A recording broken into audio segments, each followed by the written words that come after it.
ప్రభుత్వం అరకు నియోజకవర్గం స్థానిక దుంగురుగూడ మండలానికి చెందిన కంబిడి నిర్మలా మేడం గారు అంటే అందరికీ తెలిసిన వ్యక్తే.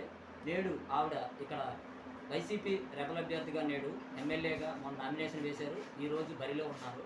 నేడు ఆమె మన ముందు ఉన్నారు. మరి ఆవిడ రాజకీయ కార్యాచరణ అలాగే రాబోయే రోజుల్లో మరి గెలిచిన తర్వాత గిరిజనులకు ప్రత్యేకంగా ఏటి చేయాలనుకుంటున్నారు ఏంటి అనేది ఆమెనే అడిగి తెలుస్తుంది. మేడం గారు ముందుగా మీకు నమస్కారం అండి. ఈరోజు మీరు ఎమ్మెల్యేగా నామినేషన్ వేశారు కదా, మీరు ఎలా ఫీల్ అవుతున్నారు?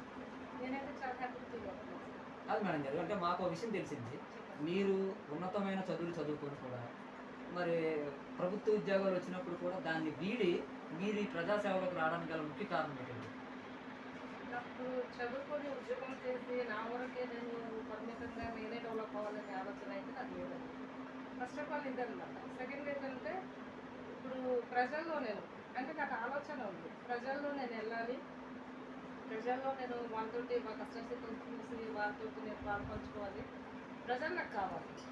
అలాగే నేను చేయాలని చెప్పి ఆలోచనతో నేను ఈ ముందుకు రావడం అంటే నేను జగనన్న సేవ ట్రస్ట్లో నేను స్టేట్ చైర్మన్ నాకు ఇచ్చినందుకు నేనంటే దాంట్లో కూడా మీరు కొన్ని మీ సొంత నిధులు కూడా పెట్టి చేశారు అప్పుడైనా? అది వాస్తవం అండి. నాకైతే జగనన్న సేవ ట్రస్ట్లో అనేది నేను సర్వీస్ చేయడం అనేది కరెక్టే, కానీ నాకు అందులో ఒక రూపాయి కూడా నాకు రాలేదు. నాకు దాంట్లో ఏమీ లేదు. నా సొంతంగా అంటే నాకు ఉన్న దాంట్లో నా స్తోమతకి తగ్గ నాకు ఉన్న దాంట్లో నేను ప్రజల్లో ఏదో రూపాయి పాపం నేను పెట్టుకుని సర్వీస్ చేస్తున్నాను. అంటే మంచికైనా చెడ్డకైనా కానీ నేను జనాల్లో వెళ్ళి సర్వీస్ చేసుకుంటూ నేను ఇప్పటి వరకు అదే కొనసాగిస్తున్నాను. కాదు మేడం గారు, మీకు వైసీపీ టికెట్ కూడా వచ్చే అవకాశం ఉన్నాయని గారు వైసీపీ అంటే మీరు చేసిన సేవ గుర్తించి నేను చేసిన సేవలు గుర్తించారు, టికెట్ వస్తుందని చెప్పేసి అందరికీ తెలుసు. ఆ విషయం మీకు తెలుసు, ఎందుకు రాలేదు ఎందుకు అనేది. రాజకీయంలోని కష్టపడిన వాళ్ళకంటూ ఒక స్థానం ఇస్తారు కాదా, మరి మీకు రాలేదనుకుంటే మరి దీని వెనకాతలు ఉన్నాయి అంటే అవి మరి అది స్థానం తెలియదు. మరి మిగిలిన వరకు అంటే గిరిజనులు కూడా గుర్తిస్తారులేండి, దాని గురించి కాదనిలేదు మీ అయినా.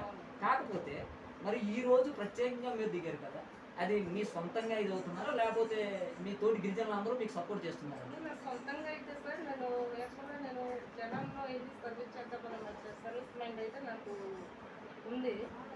జనాలు ఏంటంటే మేడం గారు మీరు ఇంత సర్వీస్ ఇచ్చి ఒక ఆడపిల్లగా ఇంత సర్వీస్ ఇచ్చిన వాళ్ళకి మేము మా ఏజెన్సీ ప్రాంతంలోనే ఇది మొట్టమొదటిగా చూడటం అయితే జరుగుతుంది కాబట్టి మీరు దీన్ని బేసిక్ చేసుకొని మీరు ఇంకా రాజకీయంలో ఉంటారు దీనికన్నా బాగుంటారేమో అనే ఆలోచనతో అంతేనా మీ స్వలాభాల కోసం దిగారు? నా స్వలాభాల కోసం దిగినట్టుగానే మరి ఇవన్నీ కూడా మీకు తెలియదే లేదండి, మీరు అడుగుతున్నా నేను కాదని అనలేదు. నా స్వలాభాల గురించి దిగినట్టయితే నా వరకు నేను చేసుకుంటాను, జనాలే నేను వెళ్ళాను. మరి ఆ విషయం మీకు తెలుసు, నాకు అలాంటి ఉద్దేశాలు అయితే నాకేం లేదు. నాకు మేడం గారు ఇంకో విషయం ఏంటంటే నేడు ఏజెన్సీ ప్రాంతంలో మీరు చూస్తున్నారు, నిజమే చెప్పండి మళ్ళీ అబద్ధం ఆడుకోండి. విషయం ఏంటంటే నేడు కేవలం కుల రాజకీయాలు అనేది రెచ్చగొడుతున్నారు. మీరు చూసే ఉంటారు, చూడలేదని మీరు అనకండి, చూశారు కదా. రేపు రాబోయే రోజుల్లో ఈ కుల పిచ్చి కానీ యువతకు కానీ గిరిజనులకు కానీ అలాగే విద్యార్థులకు కానీ పారితే చాలా నష్టాలు జరుగుతాయి. అది మీకు మేము చెప్పవసరం లేదు, అది కరెక్ట్ అంటారు మేడం.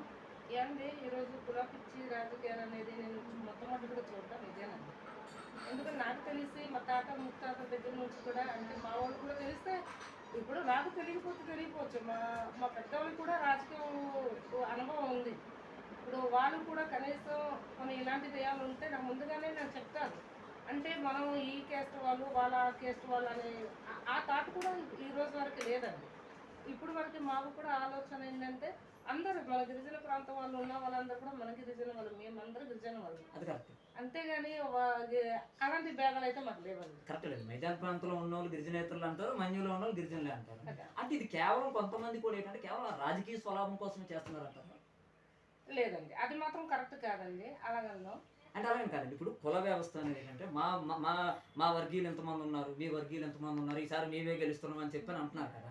అంటే దాని స్వలాభం కోసమే కదా, అది వాళ్ళ ఆలోచన అలాగే మరి అంతే కదండి. ఇప్పుడు స్వలాభం కోసమేనండి అది. అంతే అంటే మీరు కూడా తోడు గిరిజన రాలని చెప్పి అలాగ అంటున్నారు.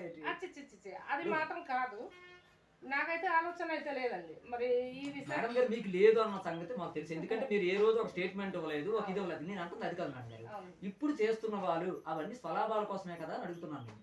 ఇప్పుడు మరి అలా అంటే స్వలాభాల కోసము అనేది మరి నా నోటితో మీరు చెప్పించవద్దు, మీకు ఆ విషయం మీకు తెలుసు. మరి తెలియకుండా మీరు ఏమి నన్ను అడగట్లేదు, తెలుసు కాబట్టి మీరు దాన్ని బట్టి మీరు అర్థం చేసుకోవాలి. కానీ అందరూ ఒకటిగా ఉండాలని నేను అనుకుంటున్నాను. కాదు ఇప్పుడు మేడం వరకు గారు, కూడా. ఇప్పుడు గిరిజన ప్రాంతంలో మీరు కూడా చూస్తున్నారు, చాలా మంది నాయకులు పదవి చేపట్టక ముందు చాలా హామీలు ఇస్తున్నారు, పదవి చేపట్టిన తర్వాత అవి గాలికి వదిలేస్తున్నారు కదా, మీరు కూడా ఆ పావకే చెప్తారా? ఏంటి ఇప్పుడు పదవులు వచ్చినంత వరకు కూడా ఒక మాట ఇస్తున్నారు, పదవులు వచ్చిన తర్వాత కూడా ఒక మాట ఇస్తున్నారు, మాట ఇవ్వట్లేదు, మాట తీసేసుకుంటున్నారు. తీసేస్తున్నారు. కాబట్టి అలాంటివి జరగకూడదనే ఆలోచనతోటి ఈ రోజు నేను ముందుకు వచ్చాను. ఇప్పుడు మీరు ఇప్పుడు మన ప్రాంతంలోనే అంటే గిరిజన ప్రాంతంలో అంటే మీ కాన్ఫరెన్స్ అందరూ కూడా గిరిజనులందరూ కూడా మీతో కలిసి నేడు మిమ్మల్ని గెలిపించడానికి సన్నద్ధమవుతున్నారా? అదే అది కరెక్టేనండి. ఎందుకనంటే ఇప్పుడు వరకు కూడా నాకైతే ప్రజ సర్వీస్ చేద్దాం, ప్రజల్లో ఉందాం, నేను ఏదైనా సరే ప్రజల్లో కష్టపడి ప్రజల్లో మంచి పేరు సంపాదిద్దామనేసి నేను వచ్చినప్పటికి ప్రజలు నాకు మీరు ఎలాగైనా బరిలో దిగాలండి, మేమందరూ కూడా మీకు అండదండగా ఉంటాము. దానికి తోడు ఏంటంటే మీరు మాతో పాటు మీరు ఆడవాళ్ళు ఇప్పటి వరకు కూడా ఏ ఆడదాని అనేది ముందుకు రాలేదు.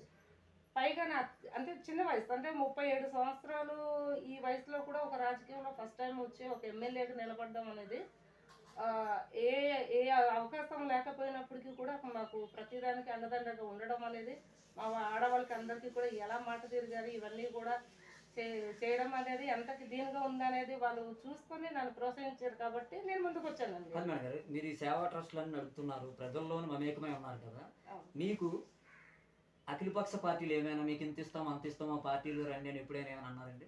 సార్ నాకైతే ఎవరు అనలేదు, అనినా కూడా అది కరెక్ట్ కాదు. నేనైతే వైసీపీలో ఇంకా ఫిక్స్ అయిపోయాను, నేను ఫిక్స్ అయిపోయాను. అంటే జగన్ అన్న వెనకాల ఇంకా నడాలనుకుంటున్నాను. నేను ఏదేమైనా కానీ 2024లో మళ్ళీ జగన్ అన్న సీఎం అవుతారు, ఇంకా అవ్వాలని నేను కోరుకుంటున్నాను. దానికైతే ఎటువంటి ఇంకా తగ్గేదైతే లేదు సార్. ఓకే మేడం గారు, మరి ఈ రోజు మాకు ఈ సమయం వెచ్చడం చాలా ఆనందకరంగా ఉంది. ఇంకా కొన్ని ఉన్నాయి, మీరు రాబోయే రోజుల్లో అంటే మాకు ఏంటంటే ఒక విషయం మేడం గారు, తప్పనిసరిగా మీరు విజయం సాధించాలని కోరుకున్నాం. ఎందుకంటే మేము కూడా ఈ మధ్యకాలంలో చూసామండి, ఈ సేవా ట్రస్ట్ అనేది కూడా మా దగ్గర కూడా మా వరకు కూడా వచ్చి, మా వరకే కాదండి చాలా మంది కూడా మిమ్మల్ని ఏంటో ఒక గుర్తింపు అయితే తెచ్చుకున్నారు. మరి రాజకీయాల్లో ఎలా ఉంటుంది అనేది మరి ఓటర్లే తెలియజేయాలి మరి. కానీ ఒకటి, మీరు ఈ రోజు వైసీపీ రెబల్ వేస్తారన్నప్పటికీ కూడా జగన్ అన్న సంకల్పంతో మీరు ఉన్నారంటే మీరు పార్టీకి ఎంత విలువిస్తున్నారు అన్నది ఈ రోజు మాకు నేరుగా కనిపిస్తుంది. నిజంగా ఇంకో విషయం మేడం గారు, నేడు మీరు ఏమైతే హామీలు ఇస్తున్నారు అంటే నేను గిరిజనులకు సేవ చేస్తామని చెప్పని మీరు ఇవాళ మా మీడియా ద్వారా మీరు తెలియజేశారు కనుక, పదవి చేపట్టిన తర్వాత కూడా అవి మీరు తప్పనిసరిగా గిరిజనులకు చేయాలి.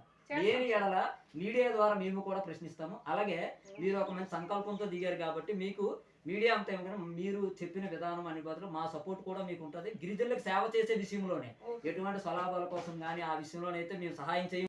మేము అట్లాంటి ఆలోచన లేదు, ఈ రోజు వరకు కూడా ఆలోచన లేదు. రేపు పొద్దున్న ఇలాంటివి అయితే కానీ అందరికన్నా ముందు తెలిసేది మీ మీడియా వరకే కాబట్టి మీ విధానం బట్టి మీ రాజకీయ కార్యాచరణ మీరు తెలియజేశారు కాబట్టి అంటే మీరు జెన్యున్ గానే ఉంటారని కూడా మాకు కూడా అర్థమవుతుంది. ఎందుకంటే మీడియా వాళ్ళు బయట పెడతారు మేడం గారు, మీడియా కాదు, మీరు పూర్తి స్థాయిలో చేస్తే ఎల్లవేళలో మేము ఉంటాం మేడం గారు. ఎందుకంటే పలానా రోజు ఆమె హామీ ఇచ్చారు చేశారు అంటే ఒకటి, రాజకీయ పరంగా ఎన్ని హామీలు ఇచ్చినా అన్ని హామీలు నెరవేర్చలేము. అంతే కదా, అందులో మీరు అనుకున్నది మీరు చెయ్యాలి. అలాగే ట్రస్ట్ మాత్రం జీవితాంతం నడిపించండి ఎలా ఉన్నా సరే, ఎందుకంటే దాని వల్ల చాలా మంది అంటే దాని వల్ల ఉపాధి కూడా పొందుతున్నారు, సాయం కూడా పొందుతున్నారు. ట్రస్ట్ లో ఏ రూపాయి రాకపోయినా గానీ నా సొంత డబ్బులతో అంటే అలాగానే నేను కోట్లు పెట్టలేదు, లక్షలు పెట్టలేదు.